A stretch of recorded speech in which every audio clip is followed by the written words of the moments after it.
Wow, quedamos vacíos, son más niños que adultos. Pero hoy están faltando muchos de nuestros hermanos. De todas maneras, hoy ya hemos orado por ellos y esperamos que el Señor sea restableciéndolos y muy pronto poderlos tener aquí de nuevo. Amén. Si quieren, hermanos, si quieren pasarse un poco más al frente o prefieren quedarse allá. Ok. Gracias, Señor.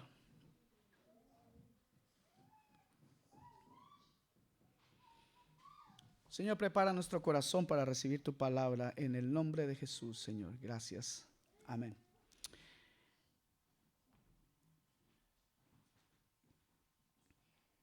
Les invito a abrir sus Biblias en el libro de Mateo, capítulo 23, versículo 1.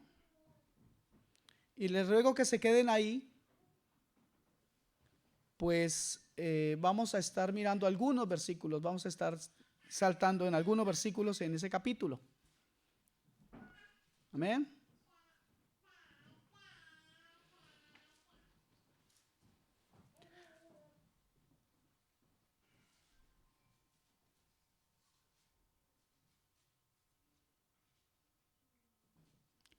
Mateo 23, versículo 1.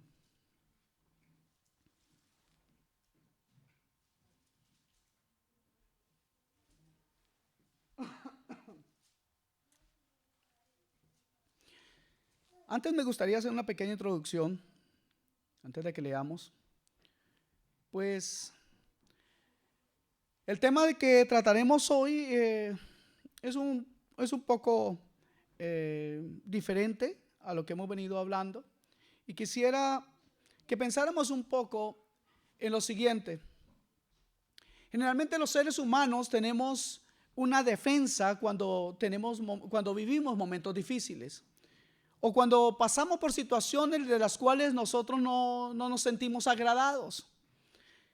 Y una de las cosas que a veces decimos en nuestra vida cotidiana, hay frases como las apariencias engañan. ¿Cuántos han oído esa frase? ¿Cierto que la han oído?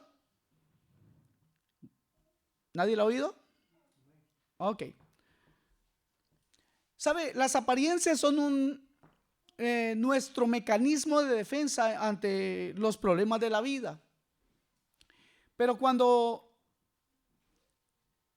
ese mecanismo de defensa se convierte como en el estilo de vida, en la forma de vivir, pues aunque el exterior pueda expresar o se vea pleno o se vea alegre y se vea lleno de vida, realmente el interior de las personas que sufren esto se va marchitando, se va secando hasta el punto de poder perecer. El interior, a veces encontramos personas con tremendos problemas de depresión y nosotros y muchas veces nos preguntamos, pero ¿qué es lo que le falta? Si ha conocido del evangelio, se le ha predicado, y nos ponemos a pensar en estas cosas. Y es que lastimosamente hemos aprendido, y ya lo decía, que como un mecanismo a disimular o aparentar cosas que realmente no estamos viviendo. Entonces estas personas que han usado tan diferentes disfraces a lo largo de sus vidas, tratando de ganar a veces la aprobación o el cariño de otros, pues realmente ya no pueden, con el tiempo ya no pueden definir quiénes son en realidad. De veras que estas personas con el tiempo presentan un comportamiento un poco extraño. Y a veces encontramos personas que cuando te saludan parecen que rebosantes de fe, de paz, de gozo, pero después de un momento hablan con usted y ahí bien cambian las cosas, porque sale a flote su verdadera condición, y en su vida espiritual no dan fruto. Pueden pasar muchos años tratando de servir, pueden pasar años enteros incluso dentro de la iglesia, pero su vida misma no tiene un fruto. Aparte de eso, para la obra del Señor no ganan a nadie, no predican el evangelio, y comienzan a crecer dentro de sus corazones algunas cosas que los llevan a vivir después en una especie de hipocresía. Ese es el problema que veremos hoy aquí y es la historia de los fariseos, cómo la hipocresía tomó gran parte, si no la mayor parte de sus vidas. Pero saben una cosa, el problema de vivir de apariencias no solamente era el mal de los de afuera, de los fariseos. Miren lo que el Señor Jesús hizo. Por eso es que Jesús habla en este primer versículo que les pedí que tuvieran pendientes. En el versículo 1 de Mateo 23, dice la escritura: entonces habló Jesús a la gente y a sus discípulos. A veces pasamos por encima de estos versículos, pero qué importante darnos cuenta, o qué bueno que Jesús tiene palabra para todos, ¿o no? Dios tiene palabra, obviamente que tiene una palabra de salvación para los de afuera, pero tiene una palabra de exhortación para nosotros los que estamos dentro de la iglesia. Amado hermano, claramente nos damos cuenta de que una persona que vive de apariencias muchas veces dice algunas verdades. Muchas veces dice cosas. Una persona que vive en la iglesia de apariencias, hablando de cosas maravillosas del Señor, bueno, él dice cosas, algunas verdades. El problema es que no vive conforme a lo que dice. El problema es que no se ve en su carácter, ni se manifiesta en su carácter la fidelidad que dice tener. No se manifiesta en su carácter el amor por la obra que dice tener, ni el amor por Dios que muchas veces dice tener. Y sabe, esto implica algo terrible. Es que se corre el riesgo de dañar la vida de los demás. Versículo 3. Así que todo lo que os digan, que os guarde, que guardéis, guardadlo y hacedlo, decía Jesús a la gente, refiriéndose a quienes, a los fariseos. Lo repito, dice: así que todo lo que os digan los fariseos, podríamos decir, que guardéis, guardadlo y hacedlo, mas no hagáis conforme a sus obras, porque dicen y no hacen. Yo sé que cada uno de nosotros, al menos a mí me ha pasado, yo creo que a nosotros muchos nos ha pasado cosas como estas, que es difícil aceptar que alguien nos diga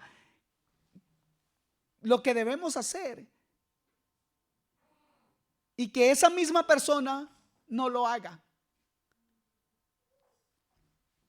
Por ejemplo, en el caso, por ejemplo, de la familia, un padre fumador le puede enseñar a su hijo que fumar es malo para la salud, ¿cierto? El hijo va a aprender que fumar es malo para la salud, pero igual va a fumar, porque los hijos no hacen lo que uno les dice, sino lo que lo ven hacer a uno. Y esto no es lo más terrible. Lo más terrible es la imagen que tiene ese hijo de ese padre. Pues este joven o este hijo siempre pensará que su padre es un hipócrita. Una persona que vive por apariencias exige a los demás lo que él no es capaz de hacer. Versículo 4. Porque atan cargas pesadas y difíciles de llevar y las ponen sobre los hombros de los hombres, pero ellos ni con un dedo quieren moverlas. ¿Cuántos conocen a alguien que se enoja muchísimo porque lo dejan esperando un rato? Hay gente que no permite que le dejen, no quiere que esperar. Le molesta que le hagan esperar. ¿Cierto que sí? Pero él es el primer incumplido. Es incumplido, pero le molesta que le hagan esperar. Algunos viven mirando qué come el otro, pero ellos mismos son los más glotones. Algunos viven mirando cómo se viste el otro, pero no para ver si le falta algo, sino para criticar lo que el otro se pone. Algunos viven pero muy preocupados por lo que los demás dicen, pero no hay quien los calle. Entonces, hermanos, vemos que en este campo podríamos decir que la hipocresía es inflexible y también es dura. Una persona que hace las cosas de apariencia o que vive por apariencia hace las cosas solo para figurar. Versículos 5 y 6 dice así: antes hacen todas sus obras para ser vistos por los hombres, pues ensanchan sus filacterías y extienden los flecos de sus mantos. Quiero hacer una aclaración aquí. Esto lo hacían los fariseos al ponerse trajes especiales. Y entre más flecos tenían, parece que les daba cierta dignidad o cierta reputación. Versículo 6. Y aman los primeros asientos en las cenas y las primeras sillas en las sinagogas. Qué bueno que nadie está aquí al frente, si no alguien se hubieran enojado conmigo. Pero entonces es algo interesante con estas personas. El día que hacen algo y si no se les reconoce lo que hicieron, no se reconoce su trabajo, estos se frustran y se desaniman para seguir trabajando. Si no le dicen qué lindo lo hizo, es un problema con ellos. Consecuencia de una vida de apariencias, estas personas se convierten, esta palabra va a ser muy fuerte, pero es la verdad. Y vamos a ir al versículo 13, pero estas personas se convierten más en un estorbo y no en una ayuda para la obra. Pues lo que hacen es quitar energía, llevan a las personas, a los que quieren trabajar, los recargan de trabajo y lo único que hacen es ponerle problemas. Versículo 13. Pero ay de vosotros, escribas y fariseos hipócritas, porque cerráis el reino de los cielos delante de los hombres. Tenga muy en claro esta frase, por favor. Porque cerráis el reino de los cielos delante de los hombres, pues ni entráis vosotros, ni dejáis entrar a los que están entrando. Le cerráis el cielo a los hombres. No porque los fariseos tuvieran ese poder de elegir o negar la entrada al cielo a nadie, sino que por su conducta y su constante rechazo y menosprecio a Jesús, hacían que los demás tal vez quisieran seguirlos. Pero por lo que más realmente cerraban o cierran los cielos a los hombres es por su hipocresía. Mire, cuando estos hombres hacían cosas contra Jesús, después de que ellos atacaban a Jesús, habían muchos que no querían seguir andando con Cristo y se avergonzaban del Señor Jesús. El Evangelio de Juan, en el capítulo 6, versículo 66, quisiera que lo leyéramos. Dice: desde entonces muchos de sus discípulos volvieron atrás y ya no andaban con él. En el contexto de este versículo, déjeme decirle, en el capítulo 6, versículo 66 que leí, en el contexto de este versículo, podemos leer un encabezado que dice: Jesús, el pan de vida. ¿Sabe? Estos hombres, cuando escucharon que Jesús enseñó esto, cuando escucharon que Jesús dijo: yo soy el pan de vida, y luego más adelante en los versículos anteriores al 66 dijo: yo soy la carne que deben ustedes comer. Muchos de ellos dijeron: pero ¿cómo? Los fariseos dijeron: pero ¿qué está diciendo este hombre? Ellos sabían de lo que Cristo estaba hablando, pero no lo quisieron aceptar como el pan de vida. Y hipócritamente acusaban al Señor de muchas y muchas faltas según la ley.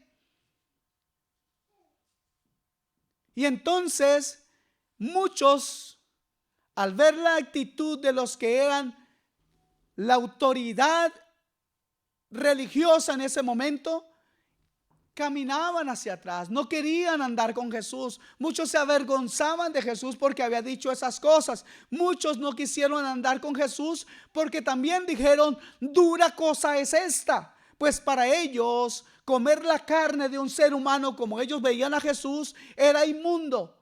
Para ellos un hombre no podía compararse con el pan de vida, pues el pan de vida, ellos entendían el significado, era el Mesías, era Dios mismo, pues hacía relación al pan antiguo. Y entonces estos hombres veían a Jesús con menosprecio, y eso hacía que desde entonces muchos de sus discípulos volvieron atrás y ya no andaban con él.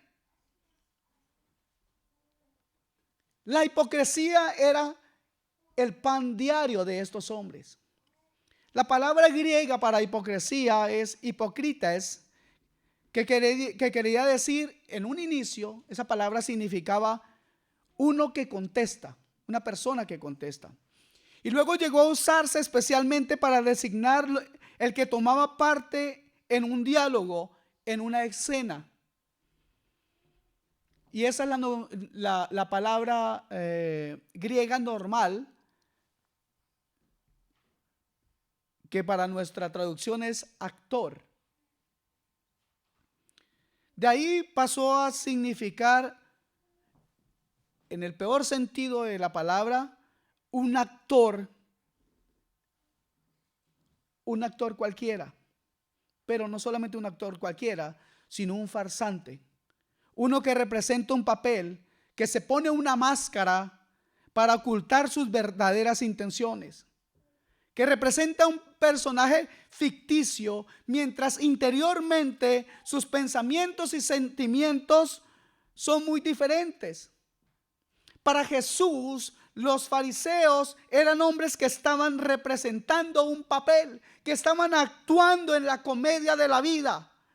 Lo que quería decir era que su idea de la religión consistía, la idea que tenían ellos de la religión consistía en gestos externos, o sea, pura y legítima hipocresía. Pero en el corazón no tenían más sino amargura,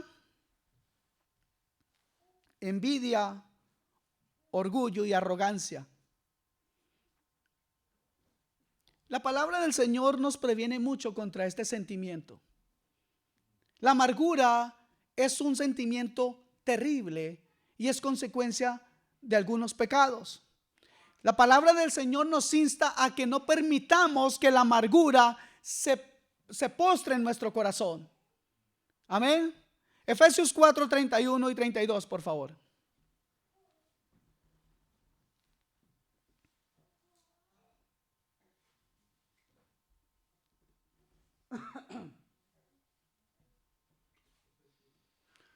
Efesios 4, 31 y 32, por favor.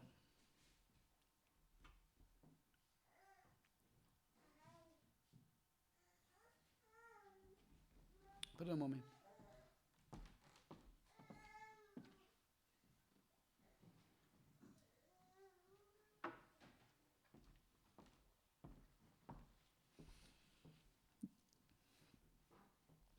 Mire, es importante que tengamos en cuenta la primera palabra. ¿Qué dice ahí? No escucho. Quítense. No está dando una alternativa. El Señor está diciendo que debemos sacar de nosotros ¿qué? Toda amargura, enojo, ira, gritería, maledicencia y toda malicia. Y mire cómo se sana uno de eso. El versículo 32 nos da la respuesta. Antes significa lo contrario a esto, o apliquen esto antes de dejar de permitir que la amargura entre en su corazón. Antes, a través de ser benignos unos con otros, misericordiosos unos con otros. ¿Qué dice ahí después? Hable más fuerte y sin miedo, por favor. Digan lo que a mí me toca gritar. Acompáñenme ustedes también. ¿Qué dice ahí? Perdonándonos unos a otros. En otras palabras, hermano, aquí el Señor en la Escritura nos está enseñando que el perdón es el remedio para la amargura. Nadie dijo amén. Antes, lo contrario a permitir la amargura es ser benigno unos con otros, pero para ser benignos necesita perdonarse unos con otros. Muchas personas viven amargadas y viven viviendo y pasan una vida como una vida doble, una vida irreal, pues no han podido perdonar y en su vida, en su corazón, tienen momentos de alegría, los comparten a veces con sus hermanos en las iglesias, pero dentro siguen llevando un tormento, pues no han entendido que si no perdonan, no son libres de esta gravísima enfermedad que es la amargura, que es el peor, la enfermedad que más contamina. Ande usted con un amargado una semana y verá que ya van a ser 2. Generalmente el no perdón da como fruto amargura, dureza de corazón. Pero el versículo 32 también dice: como Dios también os perdonó a vosotros. Lastimosamente algunos dicen: que te perdone Dios porque yo no.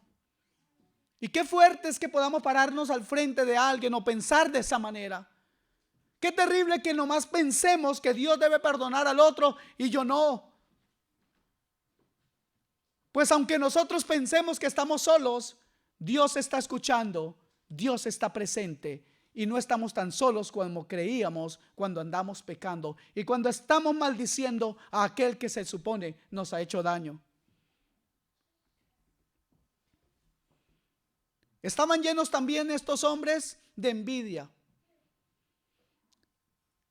Claramente entendemos que es la palabra envidia, ¿cierto?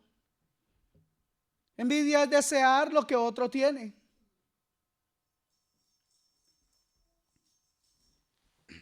Estaban llenos de envidia, estaban llenos de amor, de orgullo y no de amor. El orgullo es algo así como que me hace a mí creer que soy mejor que el otro.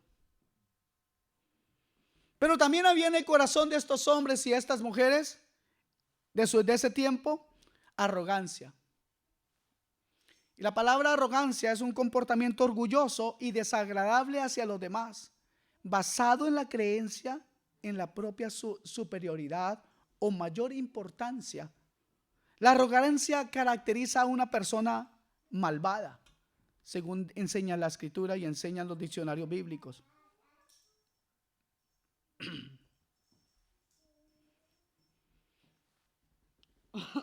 Perdón. Para Jesús, estos escribas y fariseos eran hombres que bajo una máscara de piedad, una máscara muy bien elaborada, ocultaban lo que sus corazones y sus sentimientos y sus emociones, cómo les dominaban. Pero eso realmente pues entendemos nosotros que en nada agrada a Dios. Por eso decía el Señor: porque cerráis el reino de los cielos delante de los hombres, pues ni entráis vosotros ni dejáis entrar a los que están entrando. Y usted se preguntará: bueno, pastor, ¿y usted vino a darme leña hoy a mí o qué? ¿Eso qué tiene que ver conmigo? Si usted se pregunta: ¿y qué tiene eso que ver conmigo? Yo no soy como los fariseos. Entonces permítanme ahora a mí hacerles una pregunta. ¿Es su vida y su actitud hoy un medio por el cual la gente de su alrededor quiere conocer a Cristo? ¿O lo ve a usted como un actor? ¿O lo ve a usted como una actriz? Como alguien que no es genuino. ¿Es su vida hoy? ¿Es su vida hoy un aliciente para los demás de querer venir y conocer a Cristo?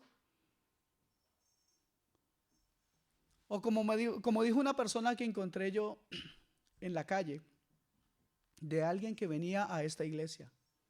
Y digo venía, y les prometo delante del Señor que no miento, que venía. Y me dijo así: si esa señora va ahí, yo no quiero ir allá, porque para ser como ella, si usted supiera lo que ha hecho 1, 2, 3, 4, le dije: no me cuente más, tranquilo, siga su camino, Dios le bendiga y espero que usted pueda perdonarla.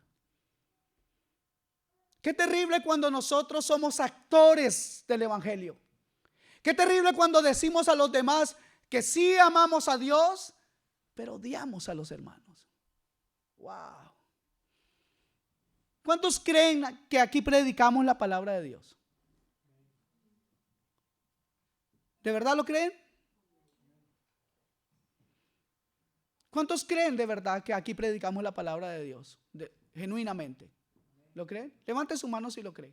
Si no lo cree, no lo haga, tranquila. No me preocupa eso. Yo sé en quién he creído. Ok, entonces,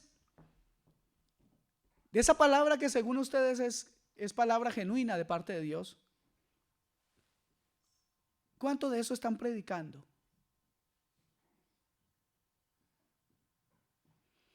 Miren lo que dice la Biblia, para que no peleen conmigo, sino para que vean la Biblia. Vamos a ir a Romanos 10, versículos 14 al 17.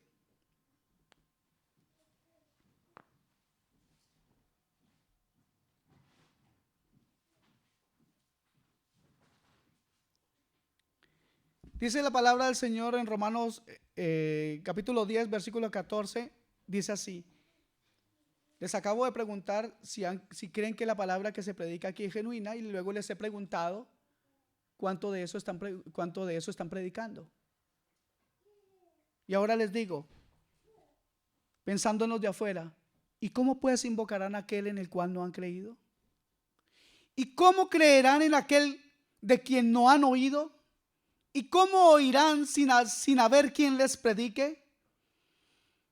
¿Y cómo predicarán si no fueren enviados? Como está escrito, cuán hermosos son los pies de los que anuncian la paz, de los que anuncian las buenas nuevas. ¿Sabe cuán grande estima es para Dios que alguien predique el evangelio? Ustedes se pueden imaginar cuán gran gozo tiene el Padre cuando somos obedientes al predicar el evangelio. Versículo 16. Mas no todos obedecieron al evangelio, pues Isaías dice, Señor, ¿quién ha creído a nuestro anuncio?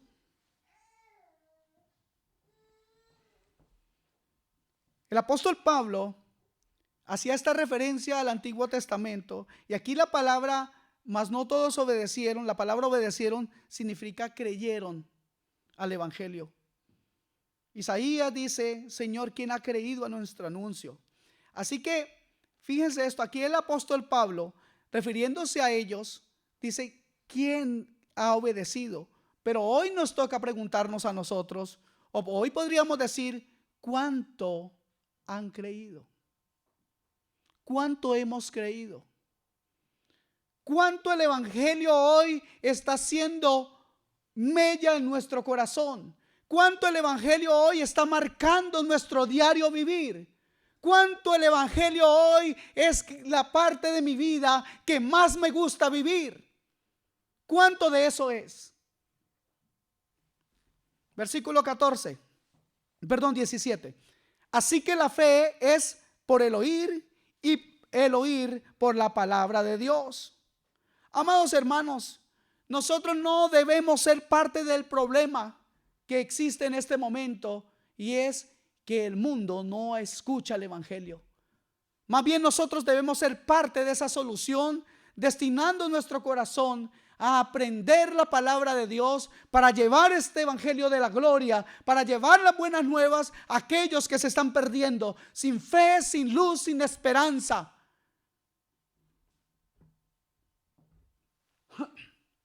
Aquellas personas que se acostumbran a hacer las cosas por interés en lo espiritual, tapan su maldad con oraciones.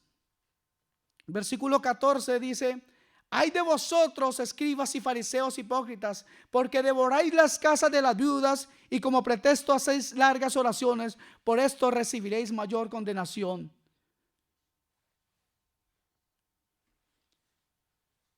En lo secular engañan a la gente con sus palabrerías y son unos charlatanes. ¿Sabe? Qué terrible es ver, hace poco me mostraban algo muy, muy feo. Dos cosas, una mi esposa y otra me la mostró un hermano. ¿Cómo andan trampeando y jugando con la fe de los hermanos? ¿Cómo les engañan hasta con dulces? Parece chiste, pero hasta con dulces. Venga, reciba el dulce de la unción. Eso lo vimos hace un tiempo. Qué terrible es esto. Pero algo que me dejó muy, muy, muy tocado es un periódico de estos, el periódico de la parte del sur, en el que vi una noticia que realmente, no sé si es que a mí puede parecer que yo lo diga de forma escandalosa, pero realmente me estremeció. Y es que una niña de casi 10 años salió en un reportaje y luego lo pasaron por la televisión. Una niña de casi 10 años diciendo que ella es un niño que está presa en el cuerpo de una niña. Pero qué difícil todavía aceptar las palabras de esa madre diciendo que ahora se sentía tranquila porque la niña prácticamente había salido del closet. Una niña de 10 años. ¿Pueden ustedes pensar por un momento en eso?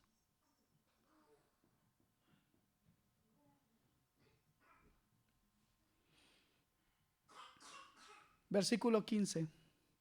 Hay de vosotros, escribas y fariseos hipócritas, porque recorréis mar y tierra para hacer un prosélito, y una vez hecho lo hacéis 2 veces más hijo del infierno que vosotros mismos. La boca de un cristiano hipócrita, escuche esto, hermano, habla de las maravillas de Dios y lleva a los demás a creer en Cristo,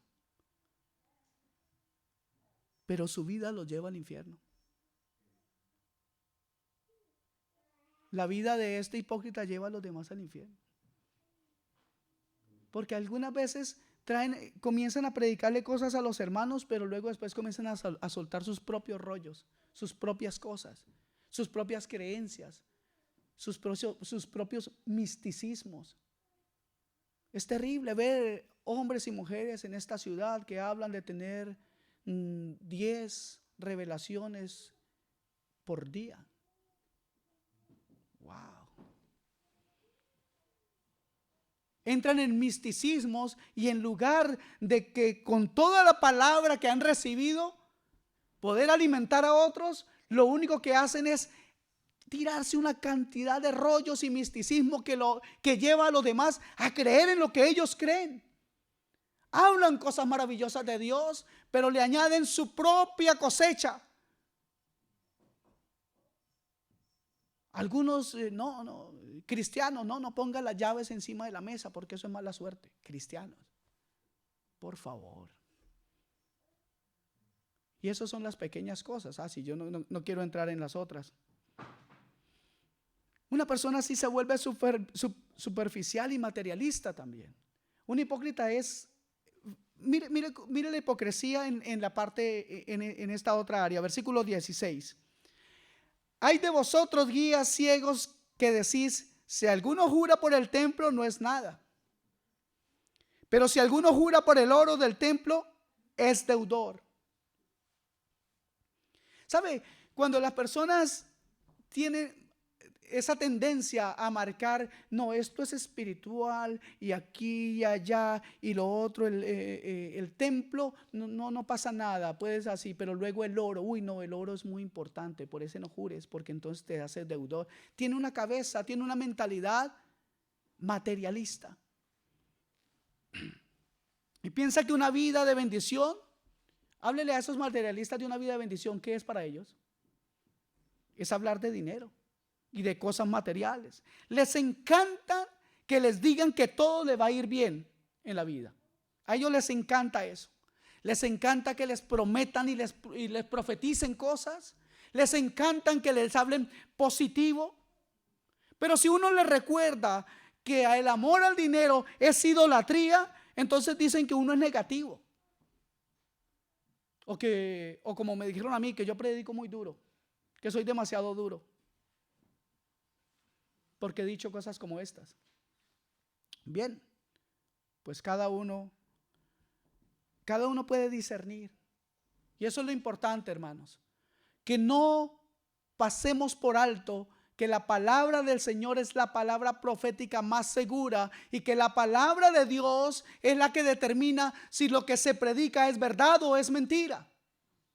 Amén. Una persona de estas características como las que les he nombrado en esta mañana, realmente pierde el equilibrio de las cosas. Y mire, acompáñenme por favor al versículo 23, búsquenlo mientras tanto.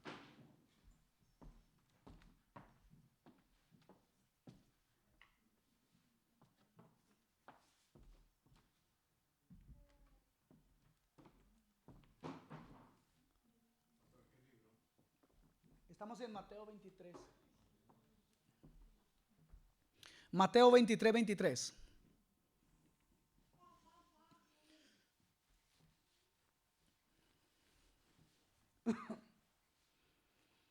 Dice así la palabra del Señor: ay de vosotros, escribas y fariseos hipócritas, porque diezmáis la menta y el eneldo y el comino, y dejáis lo más importante de la ley, la justicia, la misericordia y la fe.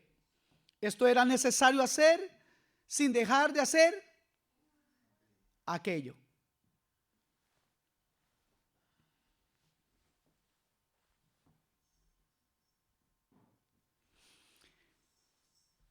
Sin dejar de hacer aquello, sin dejar de ver la ley. Han dejado lo más importante, la ley. Se preocuparon de las cosas pequeñas. Se preocuparon de diezmar del comino, del eneldo y de la menta. Se preocuparon de las cosas pequeñas, pero se olvidaron de qué, de la ley. Aquí la ley significa la palabra. Se olvidan de la palabra, se van más a los ritos, se van más a las ideas o a los mandatos de hombres. Se olvidaron de la justicia. ¿Qué es la justicia? En el hombre es también lo opuesto al pecado. Eso es la justicia en el hombre. Es mantenerse en el lado opuesto al pecado. Pero aquí hay algo bien interesante, mire. Se olvidaron entonces, dejaron de hacer la misericordia. La misericordia es el condolerse de los demás. Es tener misericordia, es poder ser conmovido en su corazón por la necesidad de otros. Se preocuparon de diezmar cosas pequeñitas, pero no quisieron seguir haciendo la misericordia. No quisieron seguir siendo condescendientes o tener dolor por el problema o la necesidad de los otros. Si diezmaban solamente el comino y las otras cosas, ¿cómo iban a mantenerse los necesitados que habían en ese tiempo? Hoy en día es igual. Si alguno de la iglesia está necesitado, ¿cómo podremos bendecirlo si no damos para eso? O peor, ¿cómo podrá la obra del Señor avanzar si somos mezquinos y miserables con la obra del Señor? ¿Cómo podremos tener, por ejemplo, como iglesia nosotros, un lugar en donde nuestros hijos y nosotros mismos podamos movernos con libertad? Un lugar donde nosotros podamos tener el tiempo que necesitemos y no estar totalmente cohibidos. ¿Cómo poder entonces que la iglesia avance? ¿Cómo poder encontrar entonces el balance para que el evangelio sea predicado? ¿Cómo poder entonces sustentar la obra de Dios? Yo me pregunto, ¿quisieran ustedes en sus propias casas vivir con cohibiciones? ¿Les gustaría vivir en una casa donde el arrendatario viniera a cada momento a mirar usted qué está haciendo? Y que le esté marcando el reloj, bueno, ya tiene que irse. ¿Les gustaría eso? ¿A cuántos les gustaría? A ninguno, ¿cierto? Pero ¿por qué si esta es la casa del Señor, entonces nosotros nos cohibimos de esta manera? ¿Por qué no trabajar? ¿Por qué no ser generosos para con la necesidad de otro? Mira, hermanos, si creen que estoy pidiendo algo para mí, están equivocados. Pues el Señor me es testigo de que aún de lo mío me he gastado para el mantenimiento de esta iglesia. Tal vez no debía decirlo así tan abiertamente.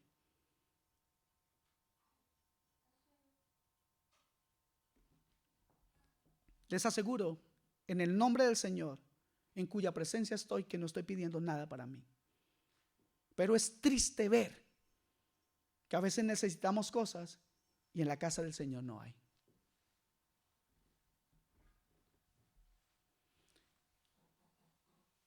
Fariseos hipócritas han diezmado por el comino, el eneldo y la menta, pero las cosas otras, como la fe, la han dejado. La fe. ¿Dice ahí que dejaron la fe o no? Pues miren, porque no digan que yo me estoy inventando. Y si algo no les gusta de aquí, peleen con la Biblia, yo no la escribí. Dejaron la fe. ¿Qué significa fe? Creer, ¿cierto? Pero ¿creer en qué? Creer en que este Dios que tenemos es suficiente para salvar nuestras almas. Creer, esta fe genuina, creer que lo que Dios dice es verdad. Los demonios creen y tiemblan de que Dios existe. Ellos creen y tiemblan. Pero nosotros necesitamos creerle a Dios. Y Dios ha prometido no solamente que nos llevará con Él eternamente, sino que en esta tierra Él quiere levantarnos, pero no para que nosotros triunfemos, o como dicen los de la iglesia esta del centro, nacidos para triunfar. No existe eso en la Biblia. Nosotros hemos nacido para darle gloria a Dios. No hemos nacido para hacer las grandes luces en esta tierra. Y sino que le pregunten a todos los mártires de la historia bíblica. Y sino que le pregunten a Esteban cómo lo apedrearon. A ver si fue que nació para triunfar. Pues sí triunfó espiritualmente, pero aquí la gente quiere que se le diga que todo está bien y que va a triunfar económicamente. Más bien la palabra del Señor dice que el que no trabaje, que no coma. Creer es necesario. Esto era necesario hacer sin dejar de hacer aquello. No está mal diezmar lo pequeño. No está mal dar por las cosas pequeñas. Pero no olvidarnos de la misericordia. Pero no olvidarnos de la fe. Pero no olvidarnos en ningún momento de la justicia. Pero no olvidarnos nunca del amor hacia los hermanos. Pero no olvidarnos.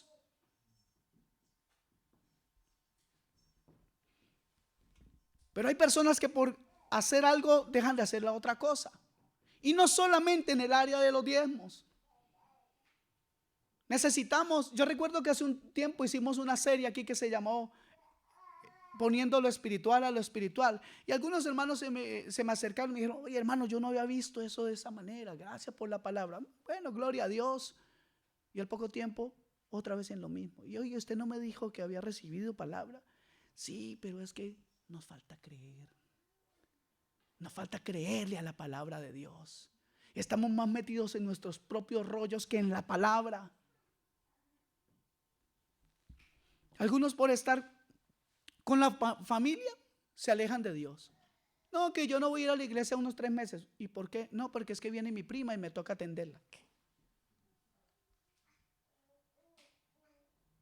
O algunos por estar todo el tiempo queriendo estar en la iglesia, dejan aparte la familia. No hay un balance porque no hay palabra. La palabra dice que para todo, que todo tiene su tiempo. Todo tiene su tiempo, dice la escritura. ¿Dónde dice eso? Eclesiastés 3.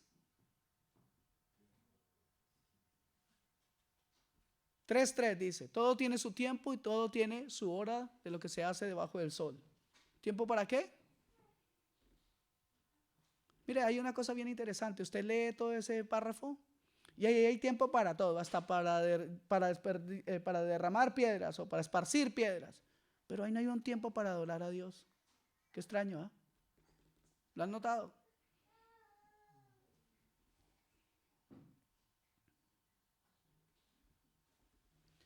Estos que algunas veces dicen amar a Dios, pero se olvidan de amar al prójimo.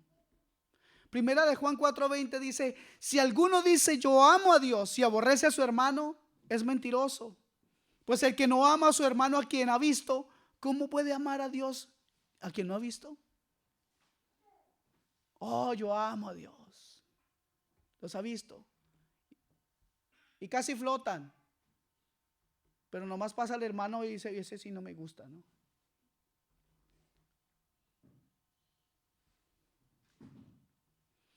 Algunas veces, hermano, no entiendo porque bueno, sí entiendo y creo que el motivo es porque la palabra no ha llegado al corazón o han permitido que la amargura tape realmente, cubra los espinos, y cubran la palabra en sus corazones. Y Dios quiere que en nuestros corazones haya libertad. Dios quiere que en nuestros corazones no haya amargura, sino que exista el perdón y el amor. Esas personas no se les puede decir nada. No estoy de acuerdo. Oiga, pero es la Biblia. Pero no estoy de acuerdo. Así son. A veces son hasta atrevidos. Se creen lo mejor. Siempre piensan que ellos hubieran hecho mejor las cosas. El problema es que nunca hacen nada. Todo lo critican, pero nada hacen. Versículo 30. Y esto dice así. Es aquí terrible esta palabra. Y decís, le dice el Señor Jesús: si hubiésemos vivido en los días de nuestros padres, no hubiéramos sido sus cómplices en la sangre de los profetas. Según ellos hubieran sido mejores que sus padres, porque según ellos no hubieran matado a los profetas. Hoy nosotros decimos, ¿cuántos han pensado esto? A ver, ahora vamos a estar libres de hipocresía. ¿Cuántos han pensado esto? Si yo hubiera estado en el tiempo de Jesús, no lo hubiera matado. ¿Cuántos han pensado eso? Ay, qué sinceros son, nadie dijo nada. La pregunta es: ¿seguro que no hubiera estado ahí? Si yo hubiera estado en el tiempo de Jesús, yo no hubiera estado de acuerdo con su crucifixión. Eso lo podemos decir. Pero ¿cuánto hemos contribuido nosotros para la crucifixión de Cristo? Lo hemos hecho perfectamente. Somos perfectos pecadores. En conclusión, hermanos, un hipócrita solo se preocupa por lo externo, así por dentro se pudra cada día. 27. Ay de vosotros, escribas y fariseos hipócritas, porque sois semejantes a sepulcros blanqueados, que por fuera la verdad se muestran hermosos, mas por dentro están llenos de huesos, de muertos y de toda inmundicia.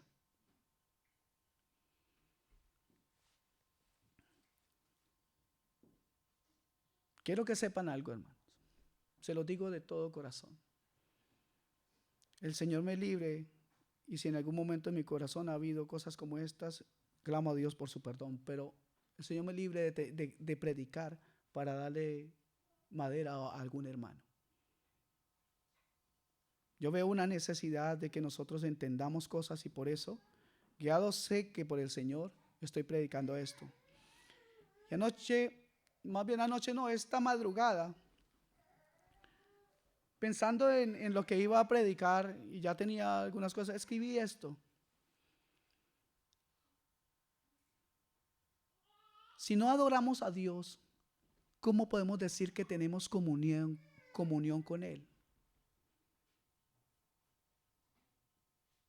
Pues ni siquiera llegamos a tiempo al servicio. ¿Cómo podemos decir que amamos a Dios y que Él es el número uno en nuestra vida si ni siquiera llegamos a tiempo?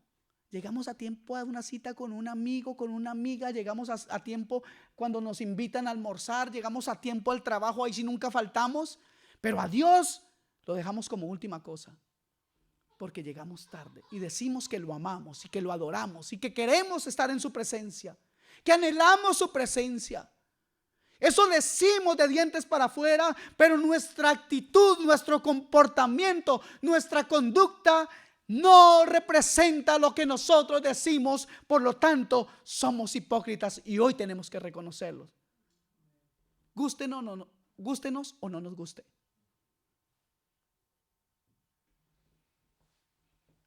Mira, hermanos, Jesús dijo algo muy tremendo. Cuando Jesús entraba a Jerusalén y muchos gritaban: gloria sea el Señor, Hosana, Hosana en el cielo. ¿Cierto? ¿Conocen esa historia cuando Jesús entraba a Jerusalén, cierto? ¿Qué dijeron los fariseos? Oiga, mande callar a esa gente. ¿Cómo se le ocurre a usted dejar que estos digan lo que están diciendo? Que usted es el Hijo de Dios. Jesús respondió, Lucas 19:40.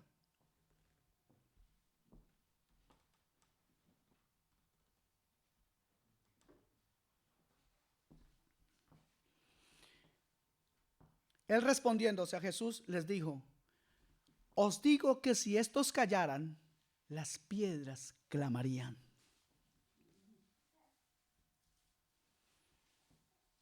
¿Sabe? Si usted siente que no tiene fuerza para clamar, no se preocupe. Dios lo puede fortalecer.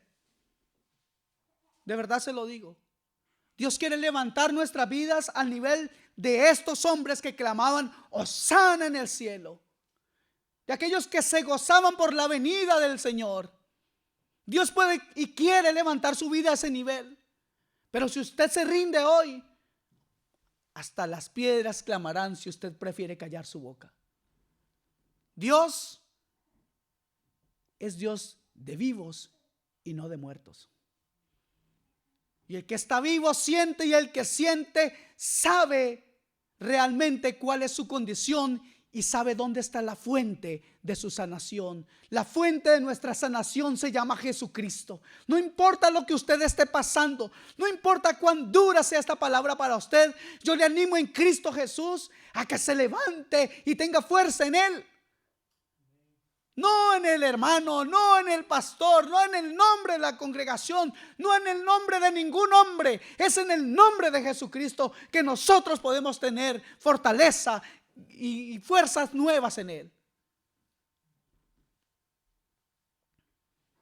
Jesucristo, al ver esto, mire lo que dice el versículo 34, por favor. Por tanto, he aquí que yo os envío profetas y sabios y escribas, y de ellos a unos mataréis y crucificaréis, y a otros azotaréis en vuestras sinagogas, y perseguiréis de ciudad en ciudad. Eso fue exactamente lo que hicieron con todos los que vinieron a mostrarles el evangelio. Eso fue lo que hicieron. Incluso desde el Antiguo Testamento, Isaías, ¿cómo murió Isaías? ¿Se acuerdan cómo murió Isaías? Isaías murió aserrado. O sea, con un serrucho gigante, lo partieron en dos. ¿Cómo murió Felipe? Crucificado. Lucas, colgado. La mayoría de los apóstoles y de los hombres de Dios, como les decía hace un momento, comenzando por Esteban, murieron de esa manera terrible. Esta es una profecía de Jesús con referencia a los apóstoles y a todos los otros mártires, comenzando por Esteban, como les decía. ¿Cuánto nos tocará a nosotros esta profecía?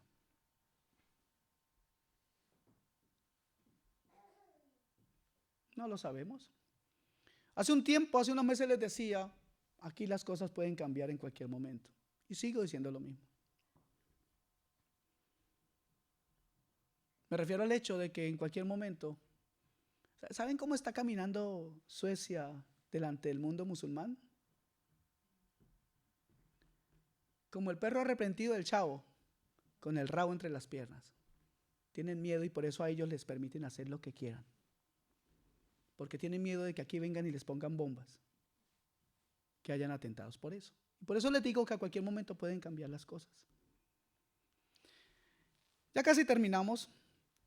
Mateo, el escritor de este evangelio, termina esta porción de la escritura contándonos el clamor de Jesús por las almas de Jerusalén.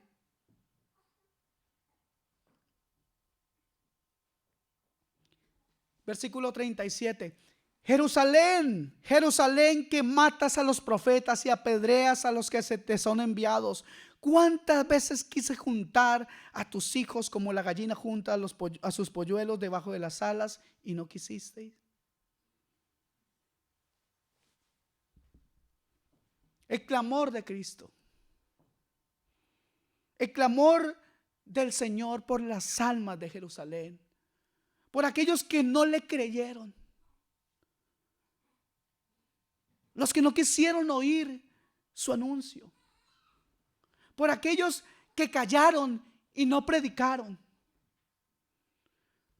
por los de doble ánimo, por los que se apartaron, por los que no perdonan, por los altivos, por los avaros, por los mezquinos y por los hipócritas. Por eso era el clamor de Jesús por Jerusalén. Pero ese clamor de Jesús no se ha apagado, hermanos. Sigue vivo, y me atrevo a decir esto, que ese clamor sigue porque la Escritura me dice que Cristo está a la diestra del Padre intercediendo por nosotros.